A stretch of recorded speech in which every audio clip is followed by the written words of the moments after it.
Rieccoci insieme. Con noi c'è Luigi Curto, presidente Confartigianato del Veneto. Grazie di essere qui con noi, presidente. Grazie a voi. Rappresenta veramente migliaia di imprese, di piccole imprese che fanno la strategia economica produttiva del nostro paese, che hanno avuto dei periodi abbastanza difficili, alcune si stanno risollevando, adesso vedremo di capire come sono riuscite a risollevarsi, altre hanno bisogno di un aiuto, hanno bisogno di strategie, perché poi l'imprenditore veneto non chiede un aiuto, non chiede le contribuzioni o i soldi a cascata, chiede sostanzialmente di poter lavorare.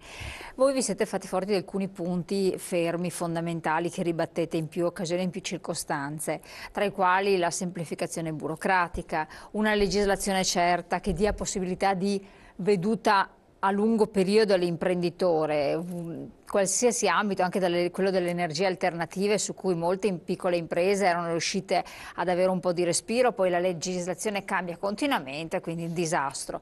Parliamo del settore casa, possiamo dire un segno più imprese artigiane, non purtroppo quelle invece edilizie in senso stretto che stanno ancora soffrendo, però anche lì bisogna capire che ci sia un attimo di prospettiva. Le tasse stanno dando una bella mazzata, non è vero che ne paghiamo di meno, siamo realistici, se ne paga di più, voi imprenditori adesso ci direte anche la vostra. Siamo al nuovo governo della regione e voi avevate fatto delle richieste al governatore che doveva salire in carica, forti comunque di una posizione che comunque vi andava bene, tutto sommato con Zaia, quindi riconfermate, però ribadite alcuni punti. E quindi anche con voi vediamo un po' di capire lo stato dell'arte. Come state principalmente? Perché?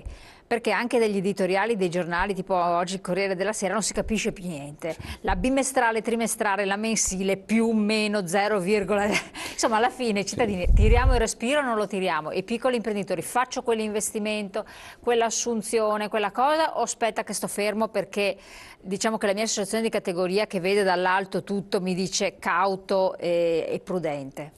Allora, guarda, innanzitutto mi corre l'obbligo di fare i complimenti al riconfermato governatore della Regione Veneto, dottor Luca Zaia, che ha avuto sicuramente un successo molto importante, quindi credo che sia portatore di un grande risultato, ma anche di una grande responsabilità. E su questo evidentemente io voglio fare molto leva, perché ho avuto occasione di incontrarlo in 2 occasioni e ho fornito appunto il nostro documento che era peraltro redatto sulla scorta delle indicazioni che ho voluto raccogliere dalle 7 province del Veneto, proprio per avere una fotografia importante, reale, realistica di quello che riguarda il nostro Veneto. Partendo dall'ultima questione che lei ha posto, che è molto interessante, e di cui oggi la stampa ne ha anche poi fatto così un po' un rimbalzo, sono i dati che sono stati espressi ieri in occasione del rapporto annuale di Unioncamere, dove i segnali che sono stati dati danno dei segnali positivi per il 2015, un più 1,5%, con una proiezione di un più 1,8%. D'altro canto invece il presidente Unioncamere, peraltro mio collega perché io sono anche presidente di Camera di Commercio di Belluno, ha disegnato scenari non realistici rispetto ai dati. Allora io credo che da presidente di categoria, in questo caso che rivesto in questo momento questa veste, devo innanzitutto infondere molta fiducia alle 60.000 imprese che rappresento come sistema di Confartigianato, e proprio sulla scorta di questo ragionamento abbiamo voluto redigere questo documento presentato a tutti i candidati, e quindi oggi chiaramente devo fare riferimento al governatore Zaia, ricordando quelle che sono le necessità del nostro mondo, della piccola e media impresa, che è il tessuto portante, che è l'ossatura portante dell'economia veneta, per poter garantire appunto fiducia, infondere fiducia ai giovani, che sono elementi fondamentali. Ecco perché nel nostro documento abbiamo voluto fortemente evidenziare la questione di mettere l'impresa al centro, e poi l'aspetto del capitale umano, 2 fattori estremamente importanti. Allora, io le interrompo solo un attimo, perché giustamente lei dice infondere fiducia, ed è corretto, per carità, però a volte anche i cittadini hanno bisogno di avere lo stato dell'arte della situazione per non fare mosse sbagliate, perché abbiamo già un Presidente del Consiglio che comunque dà dei dati, che cerca di non essere allarmante, Sì. minimizza molte situazioni e questo crea una situazione. Poi vediamo i dati matematici e sono un po' Completamente diversi, diversi. certo. Allora giustamente il piccolo imprenditore, lei lo sa benissimo, che deve pensare a un investimento, che deve fare una certa azione, ha bisogno di capire dove stiamo andando, cioè siamo sul versante non buono oppure effettivamente ci stiamo sollevando, eccetera, perché poi c'è anche la Grecia che ci sta creando dei problemi, in generale creando dei problemi. Certo, allora anche qui vede, bisogna essere molto concreti, dividere un po' gli ambiti. I dati che dà il Premier Renzi sono dei dati talvolta falsati, edulcorati. Ecco. Noi dobbiamo guardare alla nostra realtà veneta, ecco perché io auspicavo molto nella questione del federalismo in senso stretto del termine della parola. Perché? Perché il Veneto ha una sua virtuosità sotto tanti punti di vista, non solo nell'ambito dell'impresa ma anche nei servizi, basti pensare alla sanità veneta, guardata ad esempio da altre realtà nazionali. Poi se noi andiamo a guardare con evidenza il famoso residuo fiscale attivo che il Veneto ha evidentemente e quanto poi viene ristornato all'interno della Regione Veneto, questa la dice lunga. Ecco dove noi nel nostro documento presentato ai 6 candidati governatori abbiamo fatto una forte leva per dire che nel confronto Stato-Regione questi aspetti devono essere portati in forte evidenza, cioè che la virtuosità veneta deve essere un valore importante, dare a questo un valore premiante. Il valore premiante si dà anche riconoscendo a questa virtuosità, a queste risorse che il Veneto paga e non ha giustamente remunerato, il giusto contenuto. Questo è il ragionamento principale. Ecco che io quindi mi attengo ai dati che Certo, ho sì, in stima per il Veneto. Allora nel Veneto possiamo dire che i dati visti anche ieri danno dei segnali di ripresa. Segnali di ripresa verso i quali dobbiamo chiaramente spingerci molto, dobbiamo pensare che ci sono degli strumenti innovativi e questo chiaramente non possiamo attendere perché il Veneto non ha mai atteso nulla dalla politica in termini di contributi, anzi talvolta rivolge delle richieste. Io vorrò fare il portavoce, il megafono della voce di questi nostri imprenditori che giustamente come diceva lei hanno delle richieste talvolta semplici da fare sostanzialmente, che vi siano infrastrutture adeguate per un buon sviluppo delle proprie imprese, dell'impresa fondamentale che è quella del turismo, la banda larga che è uno strumento fondamentale che purtroppo non tutto il Veneto ne è coperto. Va anche poi da parte nostra e come corpi intermedi di rappresentanza sollecitati le imprese a capire che oggi la banda larga vuol dire anche portare il proprio prodotto marchiato Made in Italy e questa è una battaglia fortemente, meglio ancora se Made in Veneto, così diventiamo ancora più nazionalisti, regionalisti rispetto che nazionalisti negli scenari mondiali attraverso lo strumento dell'e-commerce. Purtroppo oggi, da una stima fatta, 4 aziende su 10 utilizzano il web in maniera appropriata. Dobbiamo essere noi, rappresentanti datoriali, a stimolare le imprese ad utilizzare questo strumento che diventa eccezionale perché andremo verso la buona internazionalizzazione che non è la delocalizzazione, perché delocalizzare vuol dire portare le imprese all'estero e dimenticarci dei posti di lavoro nel Veneto. Noi invece vogliamo mantenere le nostre imprese nel Veneto e portare i nostri prodotti nel mondo. Per far questo uno degli strumenti fondamentali resta anche questo. Sono anche molto onesto nel dire che, come dicevo prima, che non tutte le imprese hanno saputo cogliere queste opportunità e noi faremo la nostra azione per sensibilizzare questo aspetto. Abbiamo anche come Confartigianato voluto mettere in piedi uno strumento straordinario che è il Discovery Artigianato, che è un portale verso il quale tutte le imprese si possono tranquillamente iscrivere, è straordinario, è visitabile dal mondo e si può virtuosamente, in maniera virtuale, fare un percorso itinerante tra turismo, imprese, territorio del Veneto. Quindi c'è una realtà nuova, come diceva lei, perché qualcuno dice, no, ieri il Presidente Zillo dice da questo tunnel non ne siamo usciti. Io continuo a ribadire che forse da questa crisi ne siamo anche usciti trasformati e quindi come tutte le trasformazioni anche le imprese devono necessariamente sapersi trasformare. Ecco, ma come mutuare queste parole? Cioè come riuscire a capirle e interpretarle? Perché è quello che lascia un po' perplessi. Ci sono dati che sono oggetto di duplice interpretazione, poi dati che cambiano effettivamente. Quello che non risulta strano, cioè anche...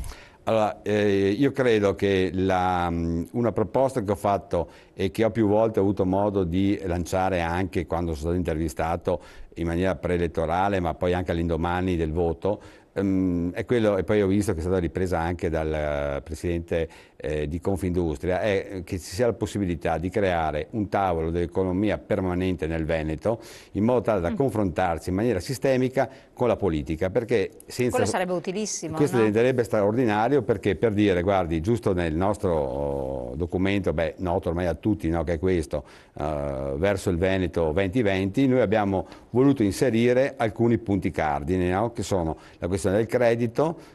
Anche qui possiamo ragionarci perché abbiamo una virtuosità anche da questo punto di vista.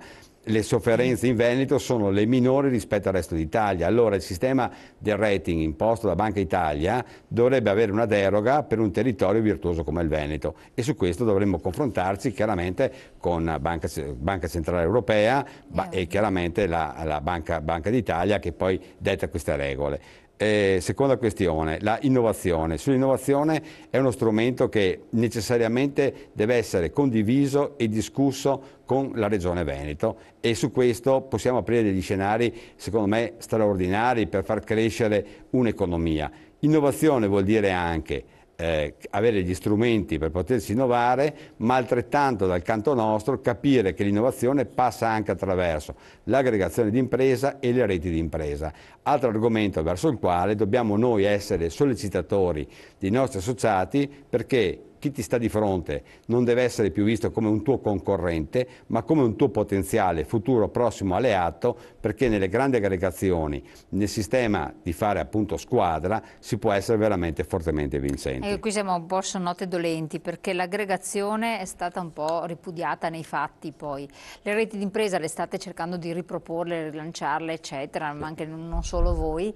Forse risultano più appetibili all'imprenditoria nordestina in modo particolare, ma devono essere comprese bene e soprattutto anche l'aspetto normativo deve essere compreso perché è quella poi il quid su cui si resta un po' fermi al palo. Molti imprenditori, piccoli imprenditori interpellati al proposito hanno anche perplessità rispetto all'aspetto fiscale, quindi dicono bisognerebbe che ci fosse un qualche tipo di... Allora guardi, io posso dirle che come sistema di Confartigianato stiamo promuovendo proprio attraverso dibattiti, attraverso convegni, a diverse occasioni di confronto. Recentemente, per dire, in occasione una delle ultime fiere che sono state fatte in provincia di Belluno a Longarone, nell'ambito dell'edilizia, nella nota cornice di costruire, noi abbiamo presentato proprio le reti di aggregazione dell'edilizia.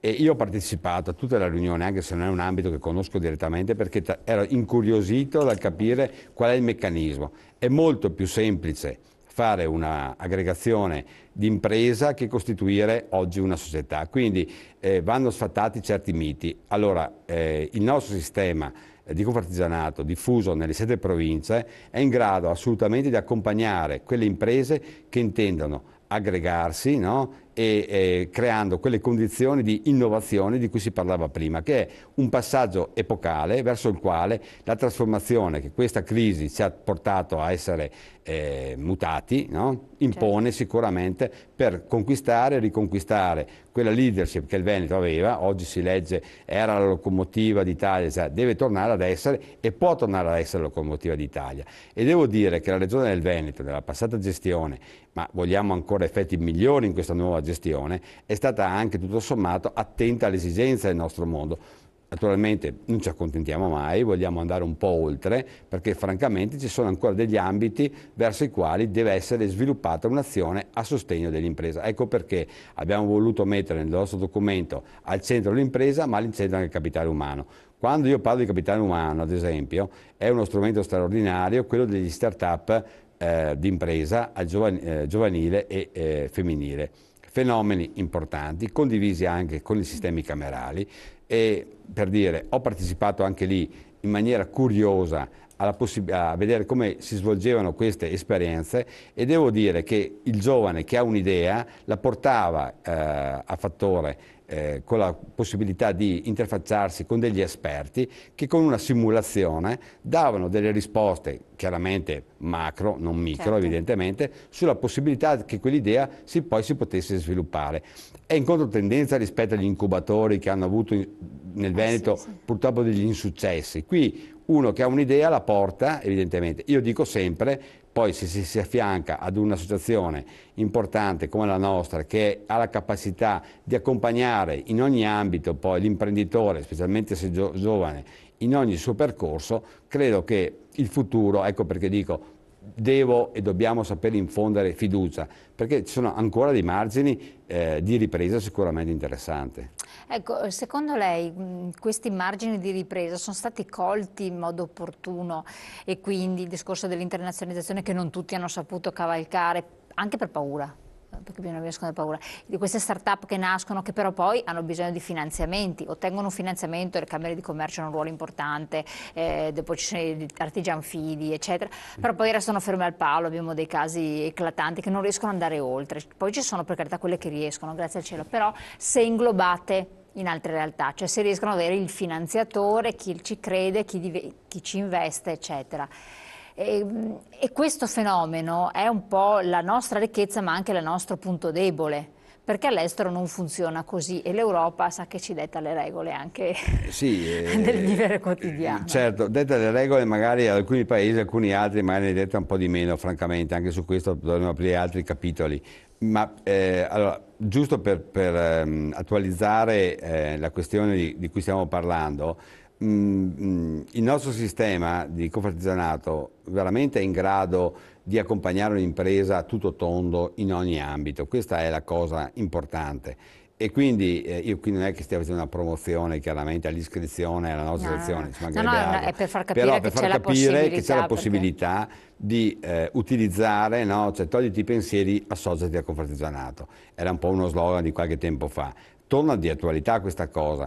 Per dire, oggi le province venete, ad esempio, si sono aggregate sul sistema del credito, tutte sono 107, quindi ex 107, che vuol dire Vigilate Banche d'Italia, e questo vuol dire che riescono ad accompagnare le imprese verso le banche, dando garanzie e controgaranzie per poter ottenere i finanziamenti. Francamente non sono sempre così facili, attenzione. Qui quindi si apre lo scenario che dicevo prima, la necessità che questo tavolo che dovremo mettere in piedi, condiviso tra le categorie economiche, Regione Veneto, Finanziaria Regionale Veneto dello Sviluppo, confrontandoci anche con gli istituti di credito, magari in particolar modo quelli che si fregiano di essere banche di territori, no? E quindi lo dimostrino realmente sostenendo la ripresa delle PMI. Oggi leggevo un articolo, no, di una banca abbastanza importante dove il Presidente dice stiamo investendo molto sulle PMI. Andremo a verificare se oltre le parole poi ci sono anche i fatti, su questo evidentemente noi lo monitoreremo in maniera attenta. Tra qualche tempo poi avremo anche modo di portare avanti come sistema di confartigianato quello che dicevo prima, la virtuosità tradotta poi nel miglioramento del rating delle imprese venete rispetto alle altre realtà d'Italia, perché purtroppo questa asta che è uguale per tutti evidentemente sta penalizzando quelle imprese invece venete che fino a prova contraria meno danno pensieri al sistema bancario, quindi maggiormente dovrebbero essere sopportate, no? E supportate dal credito. Quindi ripeto, gli scenari che abbiamo di fronte sono molti. Un governatore è stato eletto in maniera importante. L'ho incontrato, mi ha detto che aveva letto, aveva apprezzato il documento che gli avevo fornito in occasione del confronto a 6 a Belluno, l'ho incontrato qualche settimana dopo. È evidente che monitoreremo attentamente se quello che noi abbiamo messo nero su bianco, che non è un libro di sogni, attenzione, sono delle proposte assolutamente fattibili, sulla scorta, ripeto, di esperienze note, dei territori, quindi ci sta un po' di tutto che lo satura, no, per poter riprendere quello che si diceva prima, un'economia che è stata trainante per il nord-est, in particolar modo per il Veneto. Allora riprendiamo su questi temi, andiamo in pubblicità, poi siamo di nuovo con voi.